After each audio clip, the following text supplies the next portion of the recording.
So this is the Buckaroo Banzai Across the Mag Dimension panel. I guess you guys all know that. I'm Chris Burke. I'm a composer, performer, maker of game-related art.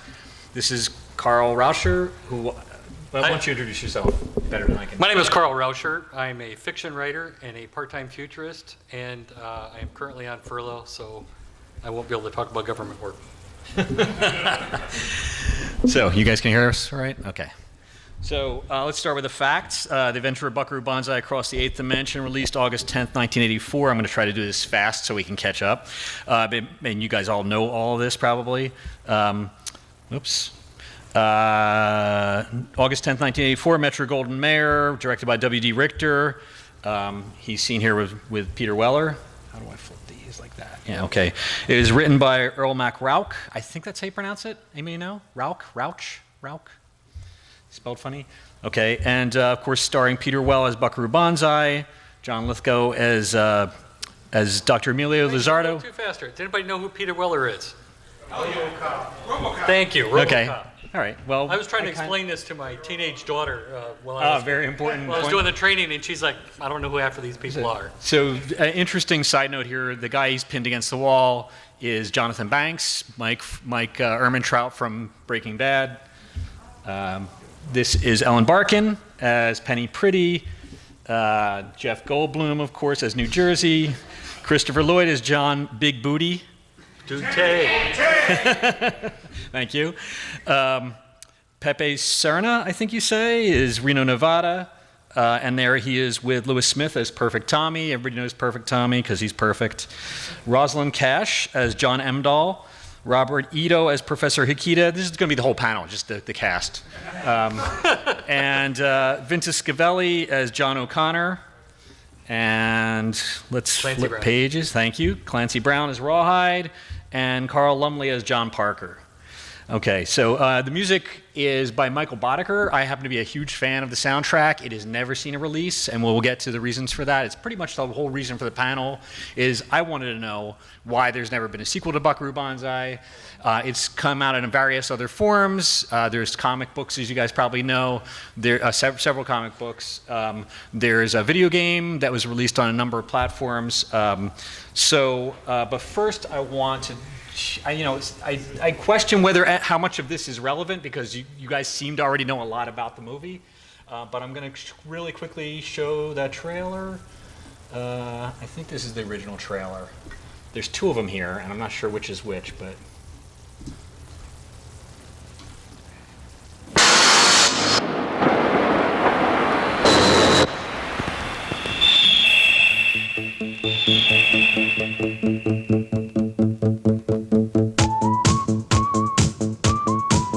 By the way, Matt Smith wore it better.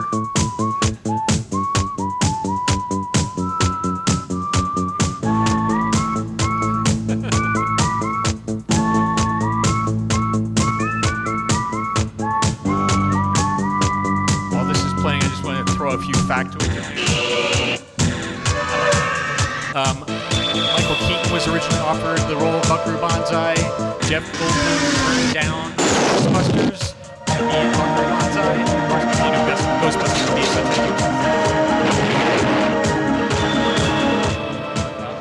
Buckaroo, President's on line 1, calling about is everything okay with the alien spacecraft from Planet 10, or should he just go ahead and destroy Russia? Tell him yes on 1 and no on 2.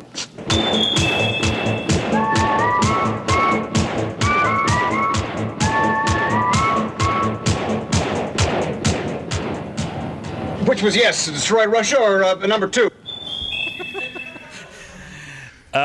The original title, or one of the original titles, there were many apparently, but one of the original titles was, can I remember it?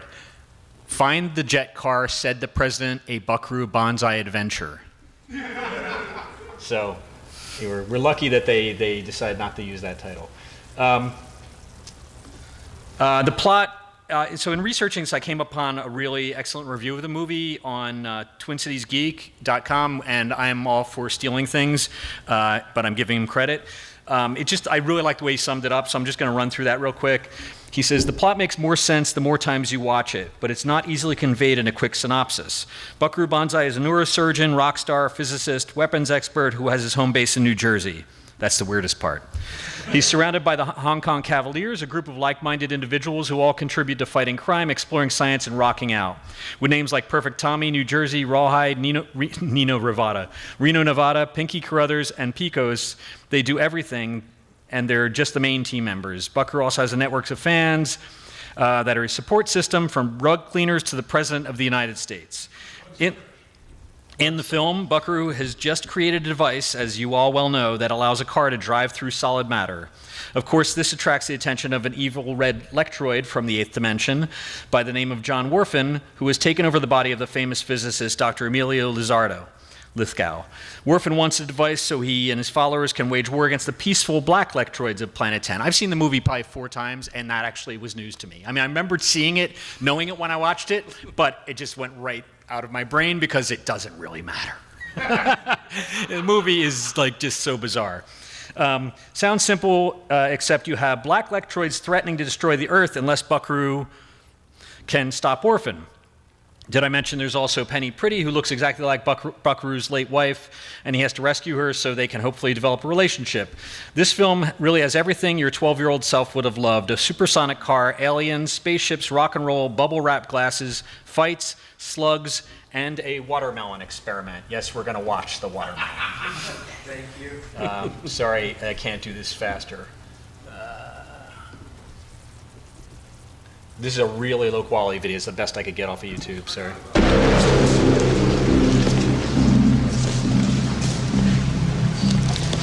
Why is there a watermelon there?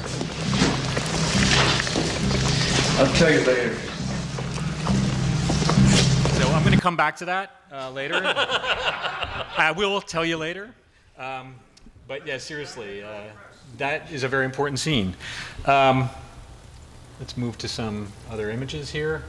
So I'm going to get to that. So we'll come back to that later. So the film bombed at the box office, but became an enduring cult classic over time. The history of Buckaroo Banzai, I may have to delete some of this as we go, but we'll see. And I think this is kind of interesting because Earl Rauch was, a aspiring novelist. He was very young. He wrote his first novel, I think, when he was still in high school.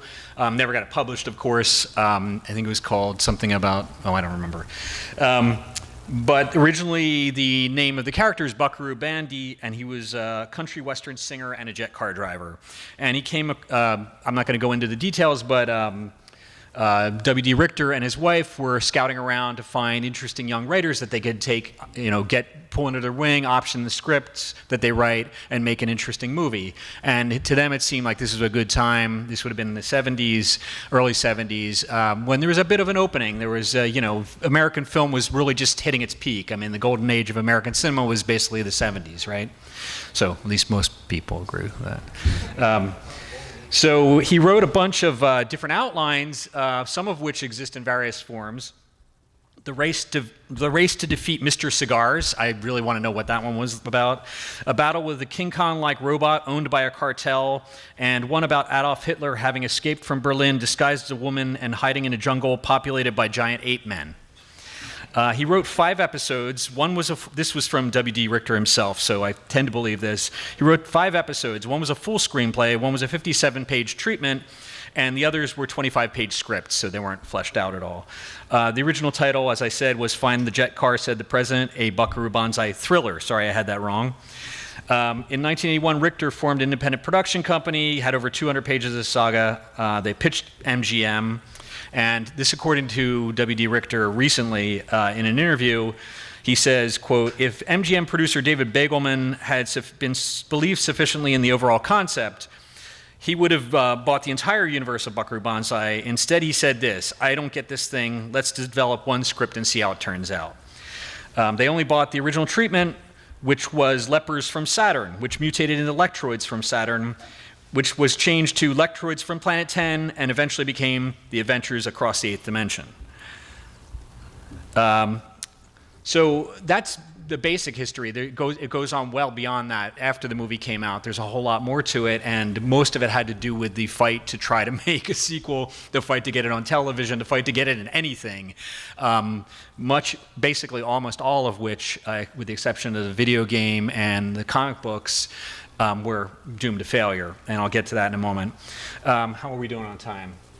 What do you think, like 10 more minutes, 5 minutes? I can go whenever you're ready. Okay, I'll try to get through this quick. A lot of this you probably already know, so I'm going to kind of skim through it. The history of the movie was being promoted by various things like the comic book series here by Marvel. It was really just, I think, 2 issues. Those are the covers for the 2 issues. Then there was a video game, and that was done by Adventure International in also late 1984. It was on Apple II, Atari 8-bit, Commodore 64, DOS, and ZX Spectrum. So having slowly achieved cult status just little by little over the ensuing years, there was a planned Fox Network TV series called Buckaroo Banzai: Ancient Secrets and New Mysteries. It was developed between 96 and 99, so this is 10 years later. But it was never made, and there's a whole lot to that story, and it basically gets to the crux of why this never got any further. It was what they came upon that first time with Fox was exactly what kept the thing from ever being made eventually. And before we get to that, there's a little more. In 2002, there was a DVD release. I think I've got the cover there. This is a highly acclaimed DVD. It's got a lot of bonus material, whole lots of interviews. A number of the people interviewed are kind of in character of the universe of Buckaroo Banzai, of the Banzai Institute. They talk as if they're in the Banzai Institute. So they maintain this kind of fiction as a reality, even in the DVD extras, which is kind of fun. There's a lot of information about there's actually a lot of information that's real, and there's a lot of misleading information that he's just messing around with you, basically. W.D. Richter, the director, mainly. And just moving on real quick here, in 2006 was the Moonstone Books. These are really kind of interesting. I've never actually owned one. You can tell by these covers that they're trying to keep with the irreverent, bizarre sense of humor that the movie had. And these also were somewhat acclaimed. I don't know, has anybody here in the room ever read any of the Moonstone books? All right. Remind me to borrow that from you, if you'll part with it for a moment. Okay, so moving all the way up to the current day in 2016, some of you may know that Kevin Smith talked to MGM and wanted to make a TV series. So again, somebody wants to make a TV series. Again, the snake reared its ugly head, and I'll get to what that actual problem was now. Some months later, after he famously announced it on Facebook, he was all excited about it. He's actually did something at the New York Video Festival with Peter Weller and John Lithgow, where he interviewed them about the movie. He calls himself fan number 1. He's very into the movie. But some months later, it was revealed that he was not. He was detaching himself from the option because MGM proceeded to sue Richter and Rauch, basically to force them to either step up and say, we have the rights to this movie, or no, you have the rights to this movie. And the reason why that happened is complicated, but I can try to summarize it. And this, to me, is kind of the whole problem with Buckaroo Banzai never getting made. The original producer, David Begelman, who I referred to earlier, opened his own kind of shell company. He was working for MGM, but he opened up his own company to kind of help with the funding to raise money for the film. It's claimed now, after the fact, and he's not here to defend himself. He sadly committed suicide in the 90s, but it's claimed now by Richter and others that some of the business dealings were very shady, and therefore his books were not very accurate. He didn't want anyone going back and looking at the books and saying, oh, that's where the money came from, or that's, where did the tax department, I suppose, IRS in particular. So because of that, the paperwork is really scattered, very hard to pin down, and apparently no one really knows who owns what. The real issue is who owns the rights to the characters, who owns the rights to the universe, which is a whole separate thing, right? Richter and Rauch claim that MGM basically bought one movie, like one script, right? And that they maintained ownership of the characters and the universe. MGM is claiming otherwise, and they forced them into court by suing them. So Rauch and Richter countersued, which means that now the whole thing is wrapped up in courts and it will never be made, probably. So there will probably never be a movie sequel unless they write other characters named something else that are similar to Buckaroo Banzai, which would satisfy me personally. Okay, so just really briefly, because I want to give Carl some time. Let's see. Okay, right. So one of the really cool things about Buckaroo Banzai, for me anyway, is the incredible reach it's had throughout popular culture, especially sci-fi, fantasy. It pops up, quotes from the movie, characters' names, places, all kinds of stuff. Even props from the movie have popped up in other TV shows and other movies. So I'm just going to give you a smattering of them. Here is, let's see if I can find it real quickly. What did I call it? Oh, there it is. So we all know this line, I think. Remember, no matter where you go, there you are. So that. Remember. Okay. That showed up in Mad Max Beyond Thunderdome. Remember, no matter where you go, there you are. And even better than that, the Brady Bunch. So I don't want to see any more frowns. We're Brady's. And as a wise man once said, wherever you go, there you are. Never thought of it that way, Dad. So you couldn't hear So Mike, or what's the oldest son's name, but he said, "Gee, Dad, I never thought of it that way." That's because you didn't see Buckaroo Banzai, dude. Okay, sorry. And of course, really quickly, this wonderful line, which is everyone's favorite to quote. For while you can, monkey boy.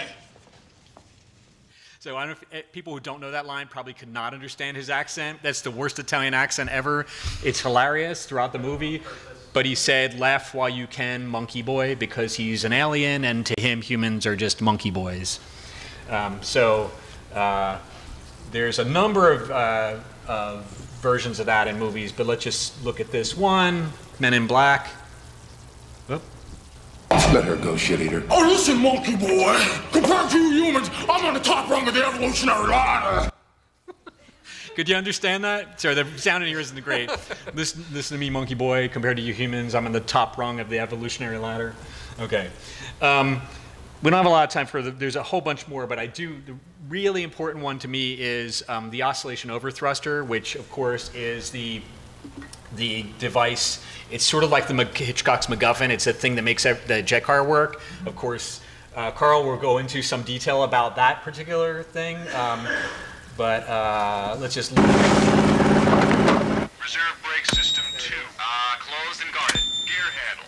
Down and in. Throttles and start levers. Free, closed and off. Number 4 electric hydraulic pump and press. On and checked. Parking brake. Set and press checked. Radios, radar, and transponder. Set and standby. I know. The way this thing works on the gyroscope is just so cool. I love it. And even now, like as an adult, supposedly. Control. Yeah. Yeah. This is not aerodynamic. Yeah, exactly. So, all right. So just check this out real quick. It'll flash by real fast, but I'm going to show you a still of it. Whoop. Data struggles to rescue an alien friend from a dying planet, You cannot survive in this. while the crew conducts a dangerous experiment to stop its destruction. So that was the model of the oscillation overthruster repurposed into one Star Trek episode, and I'm going to run through a bunch of. So there it is, right there. I just let my notes die, so I'm going to do this fast. There it is with Richter. You can see it in the background on the wall. It just appeared everywhere. Here it is in like a part of some other technobabble kind of device. Here it is being used to scan a trill, which is, the novel use of it. There it is in some more, whatever mechanism. Here it is as part of a space station. You see the yellow circle there. And my favorite, in an episode with Peter Weller himself, you can see it in the bottom right corner. They just snuck it into frame, it's like a little, hey, the fans will get this. Yeah, and really briefly, I just want to mention these two last images. If you pause, I don't have my notes open. One of the episodes of The Next Generation, if you look really close here, you might be able to see that one of the ships is named the SS Buckaroo Banzai, and it's commanded by John Worfen. And the last one right here this is a plaque that is seen in like a really off-camera shot. And at the bottom is USS Excelsior. No matter where you go, there you are. So with that, I'm sorry I couldn't really get into much more detail, but we really need to give Carl some time. So give him just a moment to kind of close? Yep, go ahead. Okay. To get settled here? Yeah. Tell the watermelon story. Oh, I didn't tell the watermelon story. Oh my God. So while you're setting up, I'll tell them the watermelon story. So just ad-libbing here, but Richter tells the story. He's told it a number of times. It's out there on the internet if you want to find it. He's told fake versions of it as well, so he's deliberately confused people. But apparently the prop guy came to the set one day with a bunch of watermelons. Like, Richter apparently encouraged his crew to like improvise and do crazy shit. So he came with a truckload of watermelons or some number of watermelons and said, I don't know what I'm going to do with these yet. And so they're walking around scouting the location for the day, which was the old factory where they have the final battle, and they come across this giant mechanical vise, and Richter says, put a watermelon in there. I want to see a watermelon in there. So they put it in there, and he realizes that this is the perfect way to determine whether MGM is actually watching the rushes. Because he figured that they weren't, because they had given up on the film. Bagelman had said he didn't think Buckaroo Banzai should have red glasses. A real hero doesn't wear red glasses, and like all this stuff. They just didn't like the whole tenor of the film, so he'd given up. And so he figured, put a watermelon in a vise in there, have them refer to it and never explain it, and let's just see what he says. And of course, he never responded, so they knew that they could do whatever the fuck they wanted at that point. So that was basically the watermelon explanation I heard. Okay, Carl. Thank you. Well, for me, it all started back when I was in high school, which when this came out in 1984, I actually saw it in a matinee theater and had no idea what I was getting into. Other than, the name of it just sounded grandiose, and I'm all for watching those Saturday morning movies now. And there was so much that they brought forward in this movie that they didn't explain, and it drove me nuts. I'm one of those guys where I just have to keep digging at it and have to keep finding out what's going on. A year and a half later, I was joining the military in the Naval Nuclear Power Program. I since went on to become a nuclear instructor. I was on a submarine as an electrical engineer, and I've worked on many other things. And I keep coming back to things like this saying, how the heck did that work? I mean, how did all the pieces work? How did the different aspects of what they're doing, because a lot of it's just fanciful. It's kind of like the technobabble on Next Generation. It means really nothing, but it sounds kind of fancy. And as I was watching Buckaroo Banzai again to kind of prepare for this, I wanted to go through and mark off where significant parts of technology were that they were referencing and, kind of do it. In the very beginning, when he was in surgery, and him and Jeff Goldblum are just techno-babbling back and forth about just 1,000,001 things, plus when they're also getting ready his vessel or his jet car, they're mentioning stuff in the background about neutron, negative, gravity, inertial stabilizers, check. And it just means absolutely nothing, but it sounds really cool when you're young and looking on the stage. Well, I since took up writing fiction. And I've always tried to make sure I've included elements of that same kind of mystery in it where I don't have to explain everything about it, because I realized it's more fun to let people come up with their own explanations. But I did want to go through and take a look back at this and say, how much did they get right? How much did they, because they were bluffing. I mean, absolutely, they never ever explained what an oscillation overthruster did. But that doesn't mean it isn't valid. If anybody's familiar, the couple little bits that I got off of it was it's a laser-guided overthruster. They actually show scenes where the lasers pinpointing where they're going to or whatever, but they never really explained why it had to be. Later on, when Dr. Lizardo is getting ready to actually use his, he's trying to pinpoint and get the 3 lasers to match a certain point on the wall, and doesn't get it, so they end up crashing through the wall. But again, why does it need a laser? What was the guiding part? I'm like, there's got to be a reason for that part. And then later on, when they're explaining it in their press conference, Robert Ito's character mentions about how it's systematically reordering matter by annihilating electrons, positrons, and that's when all of a sudden Penny, who they just picked up out of a drunk tank, is like, oh, I get it. There's oppositely charged particles colliding and blowing each other up in a burst of energy like a tiny big bang. A baby bang. And I'm like, aha, this is actually something that I can research. Does anybody recognize the drawing below there? A research physicist named Richard Feynman come up with a series of equations talking about pair annihilation, where you're taking electrons and positrons and smashing them together, releasing a huge amount of energy, which is the little blue squiggle, and then eventually it's going to release two quanta of obsolete charged, usually of the same energy, which will then eventually dissipate themselves if they come back into contact again, releasing again a huge amount of energy. But it was interesting to find out that there's a little green squiggle in there that's never been mentioned before.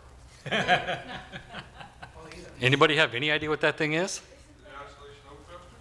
No, it's the it's not Higgs. It's not Higgs boson, but is that gravity or? No, it's actually a specific, and I forget the actual name they called it, but it has to do with conservation of momentum and angular momentum specifically. Because these particles are actually moving in different rates of speed and the way that they're hitting, you've got to maintain that thing. So there's actually not just the energy that gets released, but there's also a subparticle that has that different quanta. And when you're ever talking about super excited states about matter in different dimensions and different things, it always has to do with what's the excitation rate. So if you look up quantum superposition, again, getting really geeky on you, that is the ability to add two different quanta state together to come up with a new state. And if you're going to travel to a different dimension, you're going to want to get to a different quanta state.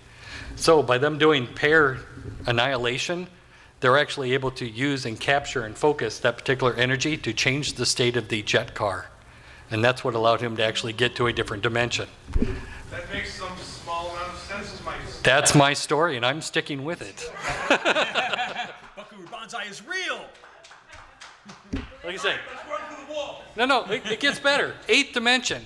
Why didn't they just say 5th or 4th or 7th or 13th or 38th? Why did they come up with 8th? I mean, that sounds ridiculous, right? Do you really have an answer? Yes, I do, actually. And I was going to say, and it's troubling that I was able to find this out, because one of the things I was also looking at is, when did we make all these advances? Well, Richard Feynman was actually back in the 60s, so it would have been around in 1984. So that's where they got the whole positron, electron, pair annihilation, at least the babble part of it, to get it right. But where did the 8th dimension part come? Well, it turns out, I couldn't find anything about what the landscape would actually be like, although I did find little quotes where he described it as vast chasms of hissing swamp, spurts of flame, huge thunderclaps, and gurgling rock formations. Very evocative, but it means diddle squat. I mean, because after all, he is driving a vehicle on that landscape. And they never really explained what happened to the tires when they came in account with this other thing. Did they get burnt down? Did they get... And then he comes out on a level surface again. I always was troubled by that part, because I figured there would have been some sort of a gradual shift and change. But hey, if we're making all this stuff about quantum entanglement and changing, we can kind of make that part up too. But what we can't make up is, why did they come up with the 8? Well, it turns out we all know about real numbers. And we all know about complex numbers, right? Well, what's the next step? Well, imaginary is where we get the complex numbers from. It's a combination of the real plus the imaginary. No, it turns out there's a thing called quaternions. And the actual formula for it is A plus BI plus CJ plus DK, whereas I, J, and K are the complex elements, or the quaternion units. What does that mean? I don't know, but this guy came up with this back in 1843. So it's been around for a little while. I can't remember, I think the guy's last name was Howard. A buddy of his was helping to proof the formula in that there, and he said, well, let's take this to the next step. What would come after it? And so going through, and he did the process, and they're only dealing with theoretical mathematics at this point. They didn't realize they were actually going to be able to apply this stuff. For example, the quaternions, they're able to apply it to actually work out the mathematical formulas to allow us to rotate three-dimensional objects, which is something we're using an awful lot now. And they're actually starting to theoretically get into what can they use the next version, which turns out to be the Octonians. Again, don't ask me to do the math on it because it gets even weirder. But it's the next level of where the actual numbers become steady state. Why it happens, I don't know if it's because each one is a square of the next, which very well could be. We're talking math and things have to even out. But see the little triangle shape with the little yellow circle balls there? Those are the different elements of the octonian, and every single number can be represented by working out what those formula are that fits in there. It also kind of matches what they come out with when they did their little quantum flux capacitor flipped upside down inside to show that the oscillator overthruster was actually activated and operating. So hey, if this formula came out in 1843, chances are somebody knew that there was at least 8 of something. And in case you're wondering, we actually have gone a little bit further, and now they say that the known space-time can be represented in 16 dimensions. So if they were going to make a new version of this, they may have actually called it the 16th dimension, but eighth is a ninth round number. 27? I had heard some mathematicians went to 27. You got a jet car. Well, 16 is what it takes for the math to work. And it really has to do with the steady state of the math. I mean, because they have done n dimensions and worked out some of there, but in order to get it to match up with what we know about space-time and what we've been able to theoretically be able to prove from the math, it's had to stick with that 8 and then the 16.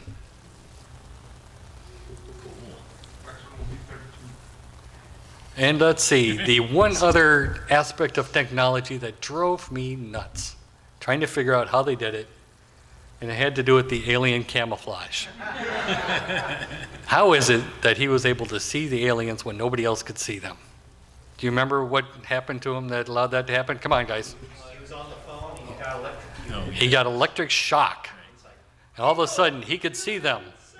And he also gave him a formula. Remember the formula they gave him on his hand?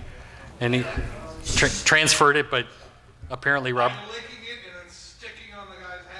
Which makes sense, because how is he going to read it? He's going to look in a mirror and it's going to reverse the image back. But what really troubled me was, especially when I went back to reread it, I'm like, okay, let's find out what this electrical aspect was. It wasn't an electrical thing that allowed him to make the change. It was a chemical one. And he actually describes it, although he talks about it was electroshock over the phone, and he said, I've been ionized, but I'm okay now. Later on, they talk about someone leaving an electrochemical message that allows me to see them for what they are. And then later on, they go into even further elaboration about how it is all due to bacteria. The red creatures give off bacteria. We breathe it. It swims up our nose into our cerebral cortex where it talks to our brain cells and tells us to see exactly what we want to see. That was Jeff Goldblum's word for word, because I sat there and typed it all down. And then that's when the other guy goes, that's electronic brainwashing. Well, I knew that part sounded really familiar. Toxoplasmosis. Everybody heard that? Those are bacteria that you can get from handling cat feces. So be careful when you're scraping them cat boxes. And it actually can be picked up and carried and live in a human host. Most of the time, our immune system is capable of just keeping it down to a minor irritation.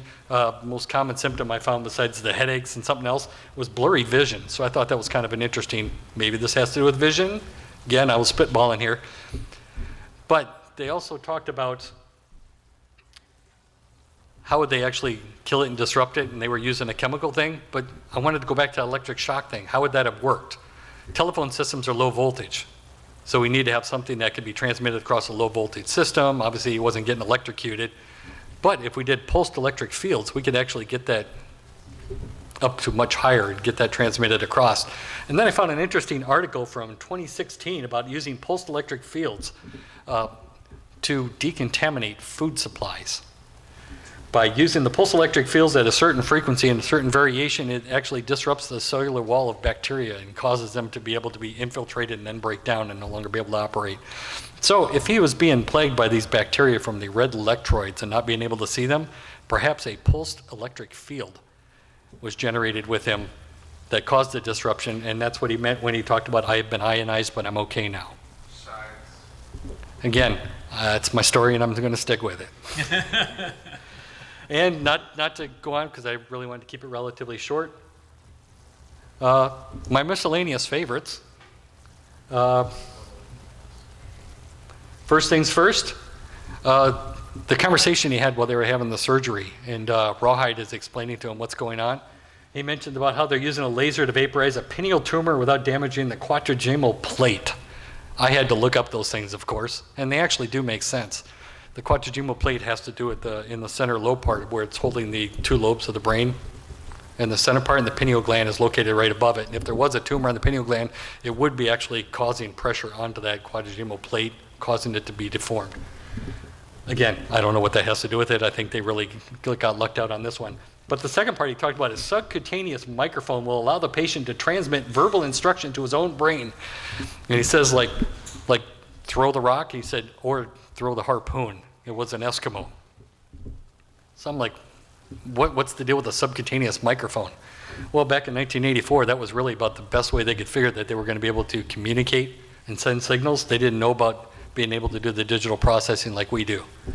So you have brain-computer interfaces now where you can actually translate brainwave activity into actual electrical signals, and then those electrical signals can be fed back in through another BCI unit. So you have brain-to-brain communication. That's something that really just came out in the last couple of years, where they've been able to do successful treatments of transmitting a thought to another person.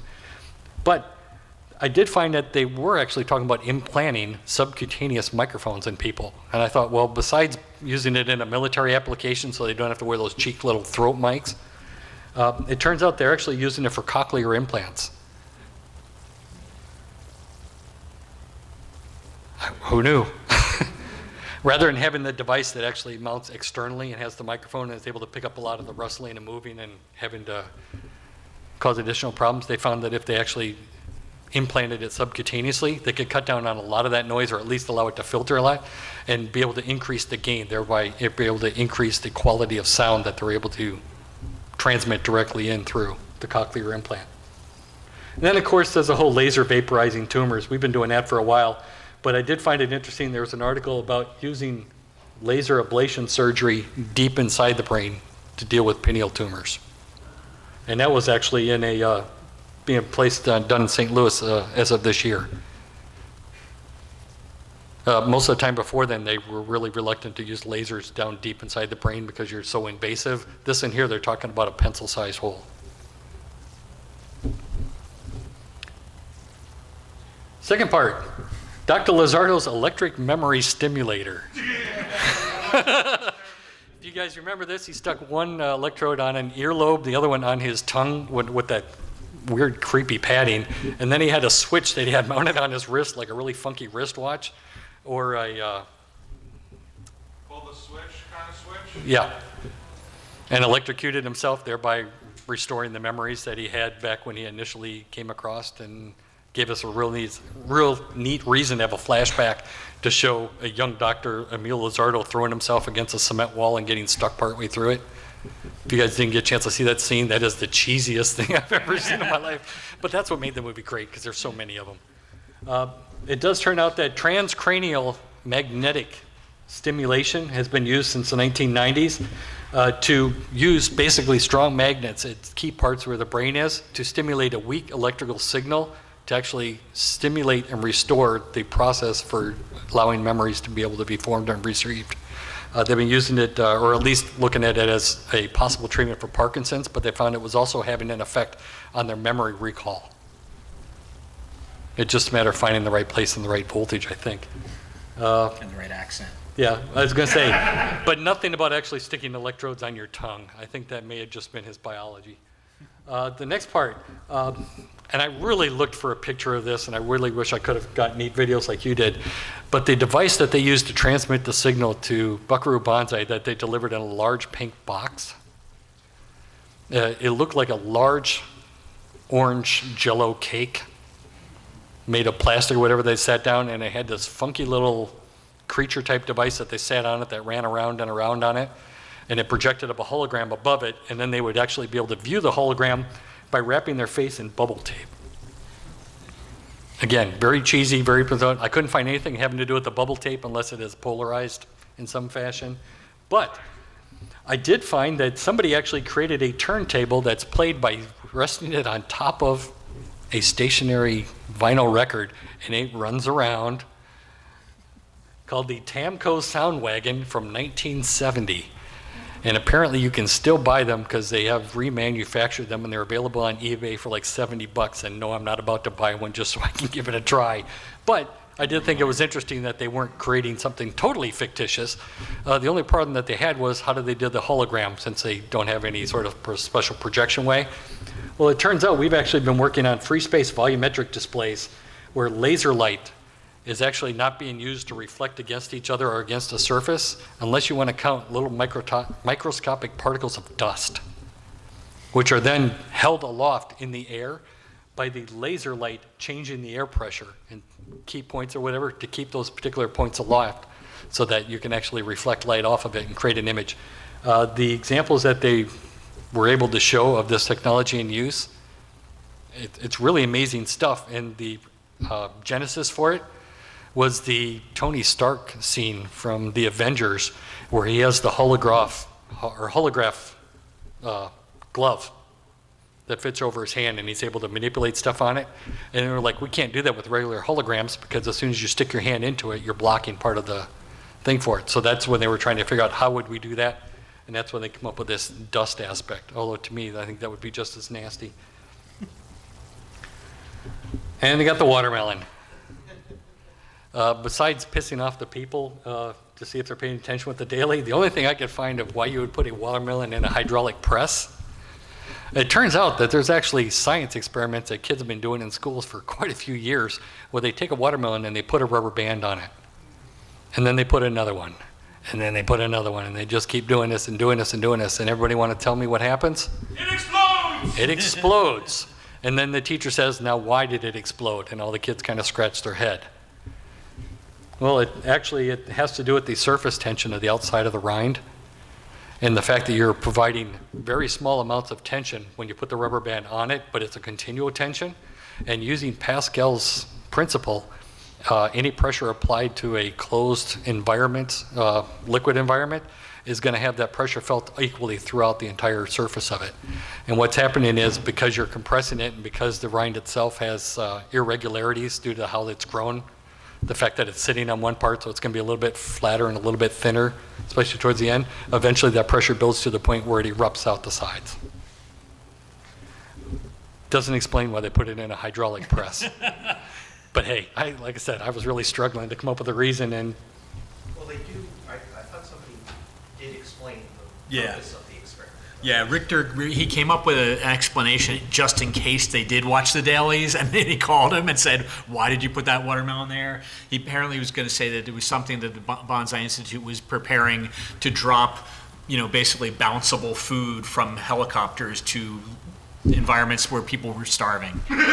So, because theoretically watermelons can bounce to some degree, Yeah, but it was like, they talked about how, unfortunately, that would make the rind so difficult, though, that nobody could actually break into it. Yeah, right, yes. Even with like a diamond-bladed power saw. I don't think I got that far down that rabbit hole, but that's good. I'm glad somebody else went further. So they couldn't go through with it because then no one would be able to use them. well, I was going to say, they're recreating the coconut at that point. Yeah, right. A thing about the toxoplasmosis, the interesting part of that, they actually covered it in an episode of Radiolab where they were talking about parasites. Mm-hmm. And it turns out that these the parasitic element of toxoplasmosis, it really wants to be in a cat. And because apparently it thrives in a cat's gut. So one of the things that it will do is that it will actually get into the nervous system of, Right. say, a mouse. And the mouse that is normally adverse to felines being around is suddenly attracted to felines. Because it wants to be eaten and therefore complete the cycle and get back into another so cat. in a very real way, it's not washing them out. Yeah. Yep. Like I said, I was going to say, if there's somebody who can actually, come up with other trans-dimensional travel on that there, I'm sure they can come up with a way of engineering bacteria that is specifically guided towards crawling up people's noses and making them see you as a normal human. Although I'm really not too sure how that would evolutionarily work out. They have also said that it can lead to schizophrenia in humans. There's recent articles about that. Yeah. Because it's one of those takeover parasites, and they've said it leads to crazy behavior, where you have no fear, and business, which is interesting. So, well, risks. It does have those effects, but you do have to be in a compromised immune system in order for it to really have an effect. Can I ask a real quick question, just to interrupt? Does anybody know if there's a panel after this in this room? Is anybody here to see a panel after this? Yes? Okay. All right. Just want to make sure, because We're going to wrap up there. we're basically done now, but I mean, if anybody has one or two more quick questions until we get thrown out, whoever's can. Do you think that now that... I think we're done. Yep. Oh, yeah. Now that Disney has taken over Fox's media holdings, that maybe they might turn their legal prowess on getting the rights to the... Yeah. I think that would happen right after they bring Firefly back. Because although they both have very ardent fan bases and very dedicated and very knowledgeable fan bases, I think the Firefly one has a larger and it's been more recent, so they're more likely to listen to that fan base over the Buckaroo Banzai, unless there are fiction writers out there who would be willing to publish a series of similar related novels, which I have not done, but I'd love to. I just want to make one other quick comment. As I mentioned in the beginning, I'm a composer, performer. I'm playing at the Chip Space tomorrow between 9 and 11. I'm definitely going to perform the Buckaroo Banzai March theme with Dino Leonetti from Cheap Dinosaurs on keyboards. So if you're a big fan of the music like I am, you'll hear at least one Buckaroo Banzai track. I'm sorry? Oh, it's the same reason. It's basically everything to do with Buckaroo Banzai. It's like none of it's certain who owns what because the books were so badly kept. Richter and Rauch claim that they have contracts that say one thing. MGM claims they have contracts that say a different thing. And they're basically both saying, well, show us what you got.